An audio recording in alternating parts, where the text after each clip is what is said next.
Tiga poin mau kita selesaikan dalam sesi ini, yaitu para patriark yang memanggil, menyerukan, memuliakan nama Yahweh. Nanti poin kedua, nama anak-anak Yakub semua terkait dengan nama Elohim. Dan yang ketiga, nanti poin yang ketiga, kita akan belajar siapa yang merancang untuk melupakan nama Yahweh. Jadi ada oknum jahat yang memang sengaja merancang supaya melupakan nama Yahweh. Itu nanti poin ketiga dalam sesi ini kita akan selesaikan. Nah, sekarang kita akan poin yang berikut. Para patriark. Siapa patriark? Apa patriark? Apa artinya patriark? Nenek moyang bangsa Israel, leluhur bangsa Israel. Siapa itu? Abraham, Ishak, dan Yakub. Iya. Dalam poin ini saya gabungkan mulai dari Adam dan Hawa. Kira-kira Adam tahu nggak nama Yahweh? Ya udah pasti dong.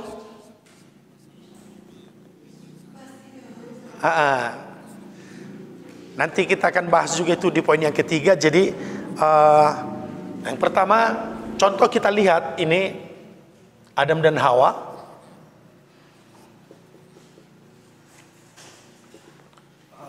Oke, dalam Kejadian pasal 4 ayat 1, coba dibaca Kejadian 4 ayat 1. Kejadian 4 ayat 1. Kemudian manusia itu bersetubuh dengan Hawa istrinya, dan mengandunglah perempuan itu, lalu melahirkan Kain.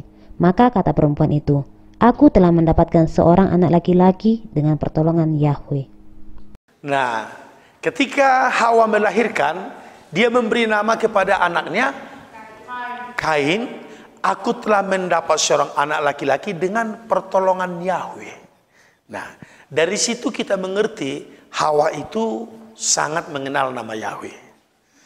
Nah, nanti Kejadian pasal 3 kita bahas secara khusus. Makanya dia kasih nama anaknya Kain. Yang berikut Kejadian 4 ayat 26. Kejadian 4 ayat 26. Lahirlah seorang anak laki-laki bagi Set juga, dan anak itu dinamainya Enos. Waktu itulah orang mulai memanggil nama Yahweh.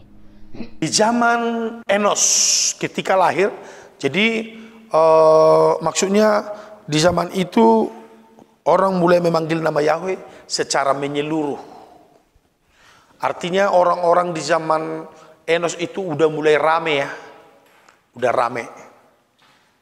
Ya, dari Adam, Hawa memperanakan Kain, Habil. Nah, jadi udah rame. Jadi di zaman itu pun orang sudah memanggil nama Yahweh. Nah, sampai kepada Nuh, apalagi Henokh ya kan. Dia hidup bergaul dengan Yahweh sampai dia diangkat Bapa Yahweh ke surga. Jadi ada dua pribadi yang tidak pernah meninggal dalam Alkitab. Siapa itu? Henokh dan Elia. Gak pernah mati. Jadi mereka itu gak pernah mati. Henokh, dia diangkat hidup-hidup ke surga karena hidup bergaul dengan Yahweh. Nah, kemudian juga Metusala, Nuh, sampai kepada Abraham. Nah, sekarang patriark itu Abraham. Nah, nggak apa-apa, saya sambungkan aja di sini. Abraham. Apakah Abraham memanggil nama Yahweh? Jelas. Kejadian 12 ayat 7 dan 8. Kejadian 12 ayat 7 sampai 8. Ketika itu Yahweh menampakkan diri kepada Abraham dan berfirman, "Aku akan memberikan negeri ini kepada keturunanmu." Maka didirikannya di situ mezbah bagi Yahweh yang telah menampakkan diri kepadanya. Kemudian ia pindah dari situ ke pegunungan di sebelah timur Betel. Ia memasang kemahnya dengan Betel di sebelah barat dan Ai di sebelah timur. Lalu ia mendirikan di situ mezbah bagi Yahweh dan memanggil nama Yahweh. Apa katanya? Dia mendirikan mezbah di situ dan memanggil nama Yahweh. Jadi orang-orang pilihan Elohim itu adalah semua yang menyerukan nama kudusnya. Abraham, Ishak. Kita masih lihat contoh Abraham. Bukan hanya di situ, Kejadian 13 ayat 3 dan 4. Bahwa Abraham itu terus menerus secara kontinu, secara konsisten, bertekun dia di dalam memanggil nama Yahweh. Dia enggak hanya sekali-sekali. Nah, Kejadian 13 ayat 3 dan 4. Kejadian 13 ayat 3 sampai 4. Ia berjalan dari tempat persinggahan ke tempat persinggahan, dari tanah Negeb sampai dekat Betel, di mana kemahnya mula-mula berdiri antara Betel dan Ai, ke tempat mezbah yang dibuatnya dahulu di sana. Disitulah Abraham memanggil nama Yahweh. Jadi Bapak Abraham itu banyak melakukan perjalanan dalam hidupnya. Ibaratnya dia seperti seorang adventuring, seorang petualang. Dari persinggahan ke tempat persinggahan, dari satu tempat ke tempat, berpindah-pindah. Tetapi dia tetap menyerukan nama Yahweh. Haleluya. Dia sampai kembali ke tempat dia semula mendirikan mezbah, dia menyerukan nama Elohim lagi di situ. Dan memanggil nama Elohim di situ. Jadi dalam hidup kita juga penting kita memanggil nama Elohim di hidup kita, dimanapun kita berada. Dimanapun kita persinggahan dalam hidup kita. Nah, melakukan perjalanan hidup kita dimanapun kita berada, panggillah nama itu, serukan nama itu. Seperti Bapak Abraham. Kejadian 21 ayat 33. Kejadian 21 ayat 33. Lalu Abraham menanam sebatang pohon tamariska di Beersheba dan memanggil di sana nama Yahweh Elohim yang kekal. Dia tanam sebuah pohon dan dipanggilnya di situ nama Elohim. Luar biasa ya.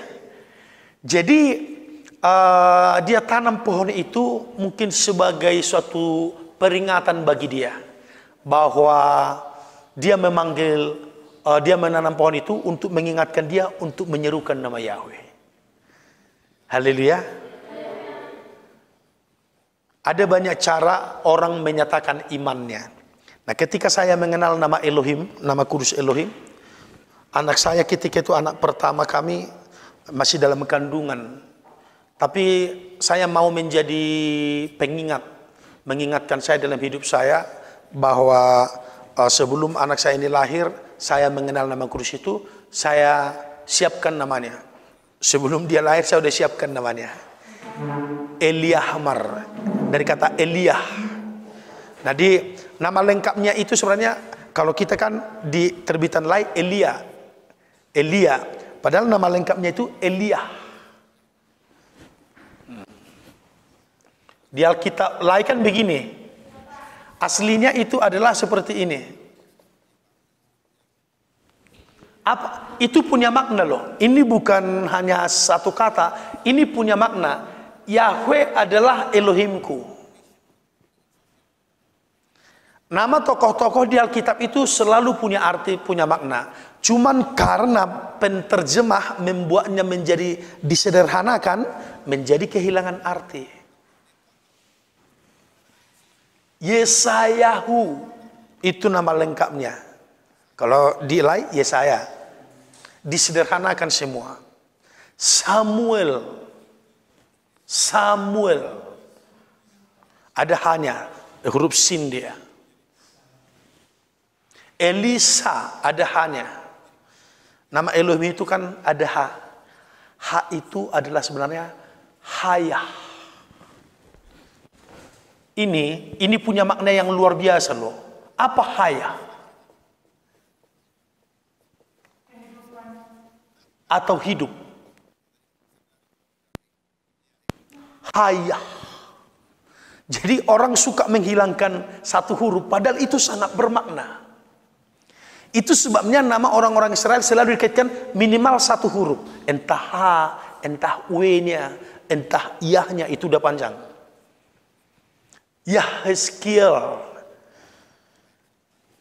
Yahkanan, itu Yohanes. Itu nama-nama asli mereka. Matityahu, Matius. Terlalu disingkatkan semua kan? Padahal itu semua punya makna.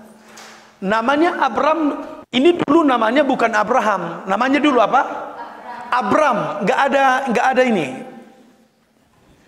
Siapa yang mengubah namanya? Elohim.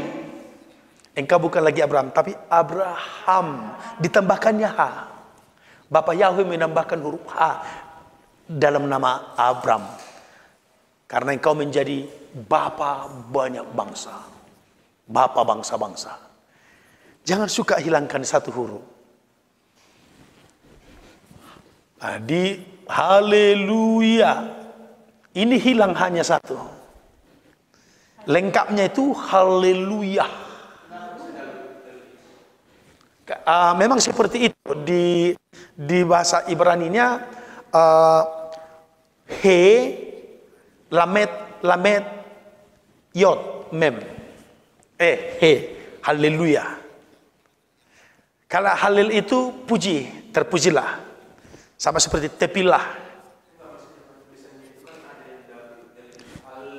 Iya, memang aslinya, yang asli adalah seperti ini. Ini. Haleluya.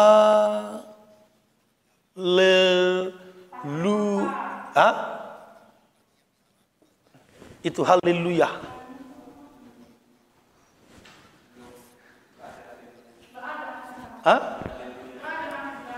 Ini H. Apa? A. Huruf Ibrani itu satu huruf dia seperti ini. Apa baca ini? Apa baca itu? SBY kan? Mana huruf E-nya? Ada huruf E di situ. Tapi ngomongnya SBY. Nah, jadi orang Ibrani masa modern karena tidak tahu lagi membaca seperti ini yang huruf botak istilahnya, maka ditambah-tambahilah gitu. Jadi patak, he, nah itu guru Ibrani lah nanti baca. Ya kan belajar, kita doktrin dulu lah. Haleluya.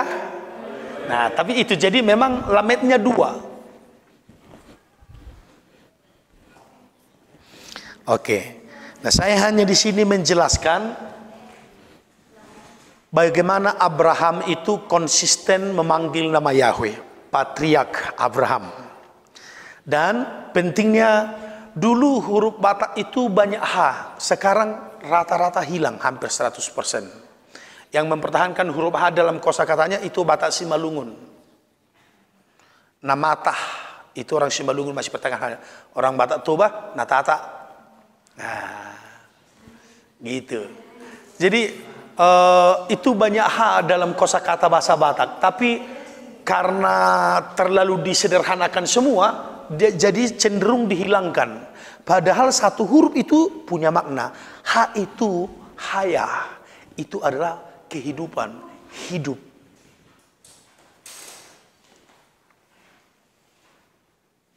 Haleluya. Oke. Sekarang kita sampai ke tokoh bab Ishak. Apakah Ishak juga memanggil nama Yahweh? Ya jelas dong.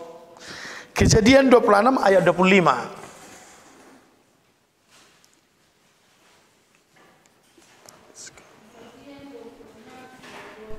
Kejadian 26 ayat 25. Sesudah itu Ishak mendirikan mezbah di situ dan memanggil nama Yahweh.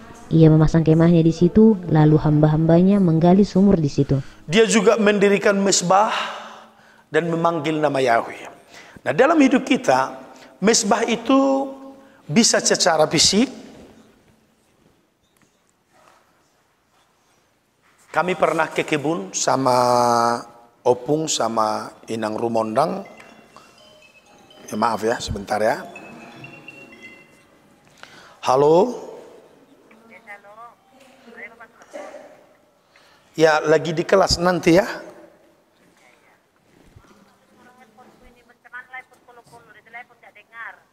Oh, volumenya kuatkan.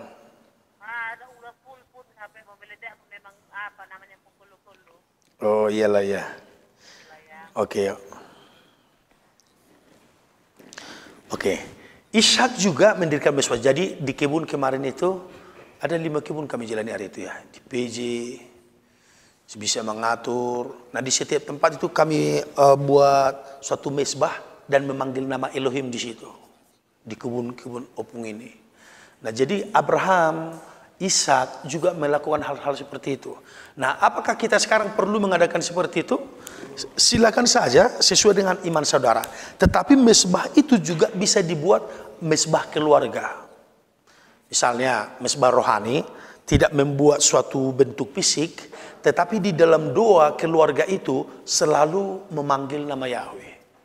Nah, kami di rumah memanggil nama Yahweh dengan anak-anak, dengan istri dan anak-anak. Anak saya yang paling kecil udah tahu, yang paling kecil udah 3 tahun ya. 2019, 21 ya, udah 3 tahun. Dia juga udah tahu, Yahweh katanya. Karena itu memang tugas kita sebagai orang tua. Firman Bapa Yahweh berkata, ajarkanlah kepada anakmu berulang-ulang. Ketika engkau sedang duduk, ketika engkau sedang berjalan, ketika engkau sedang berbaring, ketika engkau sedang melakukan aktivitas apapun, ajarkan terus. Itu tugas orang tua. Ikatkanlah itu di dalam tanganmu. Kalungkanlah itu dalam lehermu. Tuliskanlah itu dalam dada. Sampai enggak hilang. Jadi itu tanggung jawab kita. Nah, ketika kita tidak melakukan seperti itu, nah di situ nanti bisa lupa dipengaruhi oleh oknum yang jahat itu. Jadi Ishak juga membuat mesbah supaya dia dapat memanggil nama kudus Elohim itu di situ. Dan apa jadinya? Saudara tahu hidup Ishak itu, dia diberkati Bapa Yahweh dengan luar biasa. Dia menjadi kaya, semakin kaya, menjadi sangat kaya. Ayat berapa itu? Dia bukan orang kaya biasa, orang yang super kaya. Karena dia memanggil nama Yahweh. Mau menjadi kaya? Amin. Saudaraku ingat, kemiskinan sebenarnya bukan kehendak Bapa Yahweh. Itu akibat daripada dosa. Itu kutuk. Itu sebabnya kita harus berjuang keluar dari kemiskinan. Apapun keadaan kita, orang tua kita boleh miskin, tapi kita harus berjuang keluar dari kemiskinan. Kita udah belajar kebenaran. Amin. Sakit penyakit bukan kehendak Bapa Yahweh, itu akibat dosa. Itu sebabnya Yahshua rela terkutuk menggantikan kita.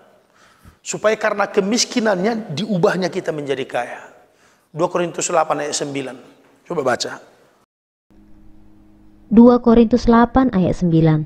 Karena kamu telah mengenal kasih karunia Tuhan kita Yeshua HaMasiah, bahwa ia yang oleh karena kamu menjadi miskin, sekalipun ia kaya, supaya kamu menjadi kaya oleh karena kemiskinannya.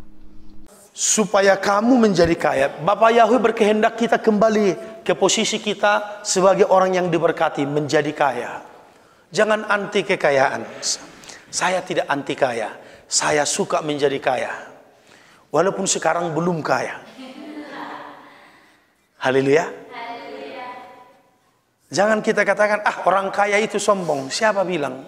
Lebih banyak orang miskin yang sombong. Betul enggak? Sombong itu bukan karena kaya, bukan karena miskin. Itu sifat orangnya.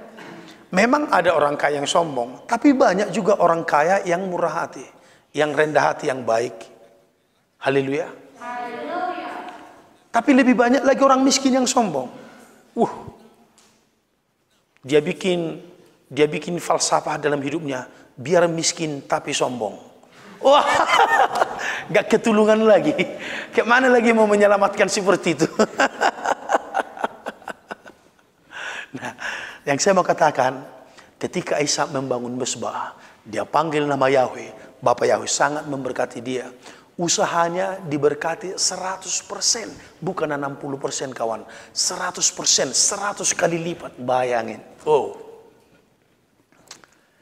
Apa enggak dahsyat itu? Semua kita mengharapkan hasil 100 kali lipat, ya kan? Itu berkat yang penuh. Itulah Ishak. Dan dia hidup mesra dengan istrinya, itu luar biasa. Oke, kita lihat patriark yang ketiga, Yakub. Kejadian 28 mulai ayat 13 sampai 16.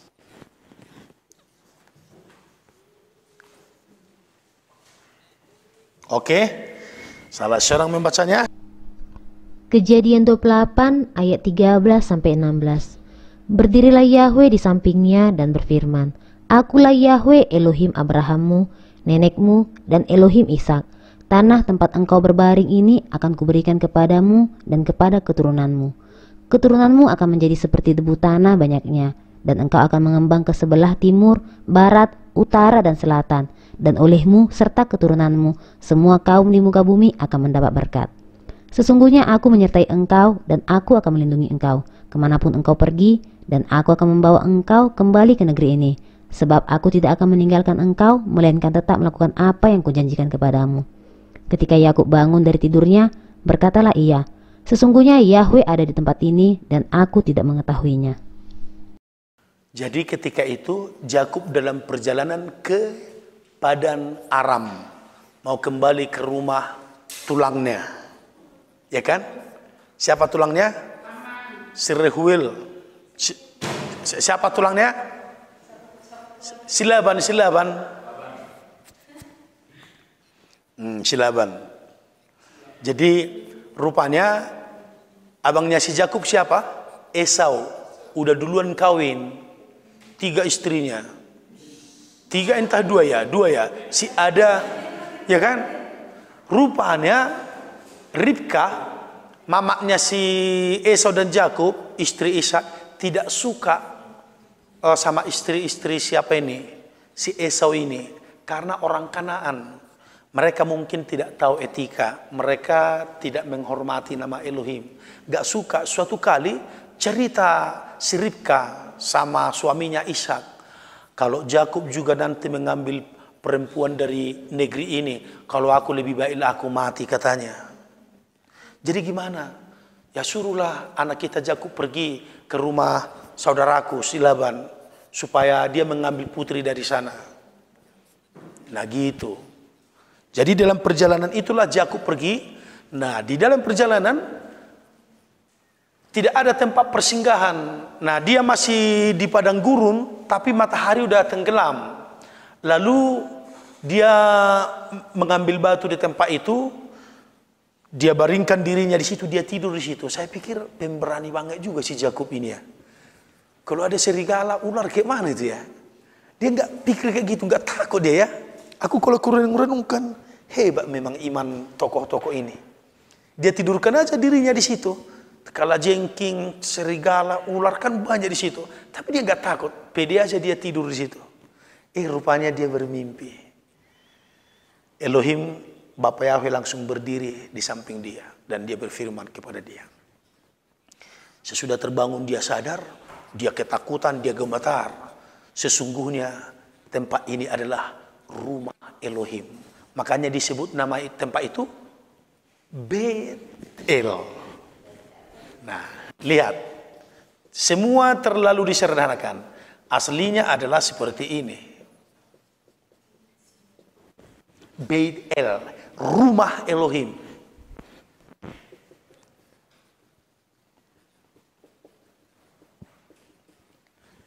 Beitel, Bethlehem.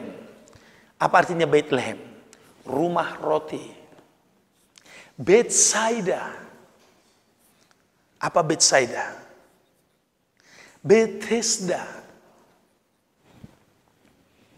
Beit itu rumah. Rumah kebaikan. Semua terlalu disederhanakan toh, jadi kehilangan makna banyak. Tapi okelah, ini pemulihan, semua harus dipulihkan. Jadi Abraham, Ishak, Yakub, mereka itu cinta kepada nama Bapa Yahweh, lekat dengan nama Yahweh. Haleluya. Jiwa mereka itu melekat dengan nama itu. Ada satu ayat di Alkitab terbitan Lai yang bertentangan dengan semua ini. Ayat berapa itu?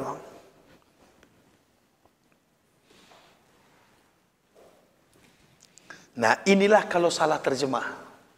Jadi itu pentingnya menjadi mahasiswa. Apa artinya mahasiswa? Kalau mahasiswa dia mampu belajar mandiri. Jadi dia mampu menganalisa tahu menganalisa, dia mampu menganalisa, mengoreksi. Nah, setelah kita banyak belajar, ketemu satu ayat yang salah terjemah.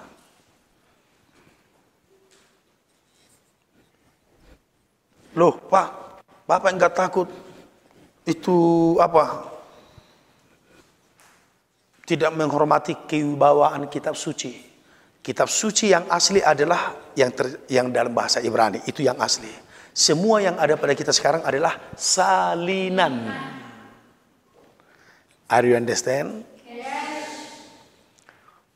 Oke, saya akan tunjukkan satu ayat yang berlawanan dengan semua ini.